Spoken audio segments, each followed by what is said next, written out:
केंद्रीय निवडणूक आयोगानं ऑनलाईन मतदार नोंदणी पोर्टल ECI नेट मध्ये मोठा बदल केला आहे. आता नवीन मतदार नोंदणीसाठी अर्ज करणाऱ्यांना त्यांच्या पालकांच्या शेवटच्या म्हणजे स्पेशल इंटेन्सिव्ह रिव्हिजन जी की सर ही काही मोहीम आहे मधील माहिती त्यांना द्यावी लागणार आहे.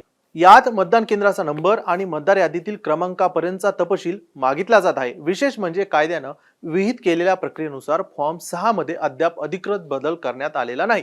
आता नवीन प्रक्रिया काय आहे हे पुढील काही मिनिटात पाहूयात. नमस्कार, मी सोनन बिक्कड, मुंबई तक मध्ये आपलं स्वागत आहे.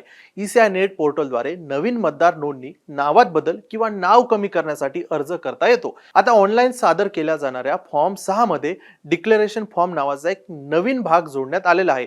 त्यात अर्जदाराला त्याचे आई आणि वडिलांचा शेवटच्या सर मध्ये होते का त्याचे उत्तर द्यावे लागेल. जर ते शेवटच्या सर प्रक्रियेमध्ये असतील तर त्यांना विधानसभा मतदारसंघाचा त्यांचा क्रमांक, मतदान केंद्राचा नंबर ज्याला की भाग क्रमांक म्हणतात, तसेच शेवटच्या सर मध्ये वडील किंवा आईचे नाव असलेला अनुक्रमांक गेल्या वर्षी जून पासून आयोगानं 10 राज्य आणि 3 केंद्रशासित प्रदेशांमध्ये सर पूर्ण केला आहे. उर्वरित राज्यांसाठी शेवटचा सर म्हणजे 2000च्या सुरुवातीला झालेला विशेष संक्षिप्त पुनरीक्षण मानला जाईल. सध्या 19 राज्य आणि केंद्रशासित प्रदेशांमध्ये सरचं काम सुरू आहे. हिमाचल प्रदेश, लडाख आणि जम्मू काश्मीरसाठी अद्याप सर जाहीर झालेलं नाही. आसाममध्ये NRC पूर्ण होईपर्यंत सर होणार नाही असा निर्णय केंद्रीय निवडणूक आयोगाने घेतला आहे. आता बिहार वगळता ज्या राज्यांमध्ये सर पूर्ण प्रक्रिया झाली आहे किंवा सुरू आहे त्या सर्व राज्यांसाठी ECI नेटवरील फॉर्म 6 मध्ये हा नवीन घोषणा फॉर्म भरणं अनिवार्य असणार आहे.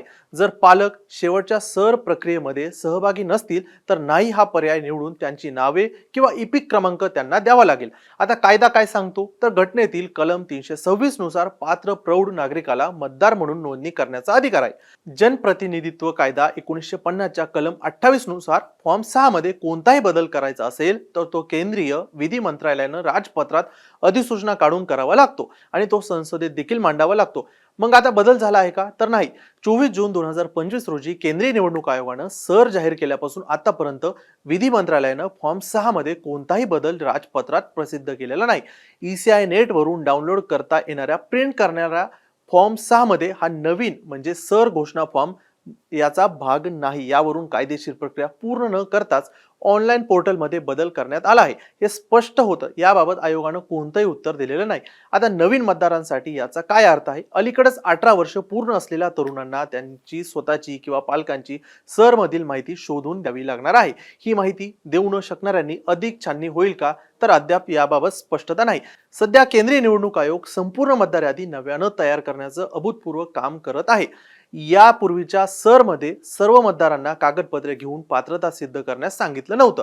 आतापर्यंत 13 राज्य आणि केंद्रशासित प्रदेशांमध्ये सर प्रक्रिया पूर्ण झाली असून 5.5 कोटी नावं कमी करण्यात आले आहेत. यापैकी बहुतांश नावं मृत, स्थलांतरित किंवा दुबार नोंदणीमुळे कमी झाली आहेत. आता पश्चिम बंगालमध्ये 27 लाख मतदारांची नावं कागदपत्र दिल्यानंतरही कमी करण्यात आले आहेत. त्यांच्या अपिलांची सुनावणी आतापर्यंत अपिलीय न्यायाधिकरणात सुरू आहे. तर अशा ज्यांची नावं काढून टाकले आहेत मतदारांच्या मुलांच्या नोंदणीवर या नवीन सर घोषणेचा काय परिणाम होईल हे अद्याप स्पष्ट नाही.